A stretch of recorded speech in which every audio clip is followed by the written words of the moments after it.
Hello friends, Nathan Ellis అయితే CSK మేనేజ్మెంట్ని దారుణంగా మోసం చేసాడని చెప్పచ్చు. ఎందుకంటే ఇప్పుడు ఐపీఎల్ అయిపోయిన నెక్స్ట్ సెకండే తన టీంతో అయితే జాయిన్ అయిపోయాడు. ఫస్ట్ మ్యాచ్ ఆడాడు, 4 వికెట్లు తీసుకున్నాడు.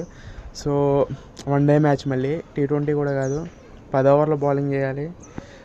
ఇన్ఫ్యాక్ట్ ఐపీఎల్లో నాకు ఇంజ్యూరీ ఉంది, నేను ఇంకా రాలేనని చెప్పి రూల్డ్ అవుట్ అయితే అయిపోయాడు. సో అంటే ఎందుకు మరి రిజిస్ట్రేషన్ చేసుకొని ఎందుకు?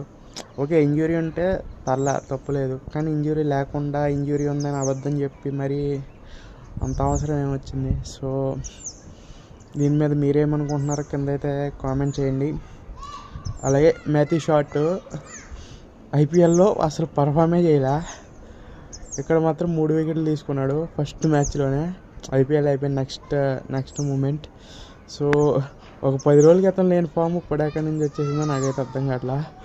సో దీని మీద మీరేమనుకుంటున్నారో ఖచ్చితంగా కింద అయితే కామెంట్ చేయడం మర్చిపోకండి. Please like, share and subscribe. Thank you for watching. For more interesting updates. Thank you.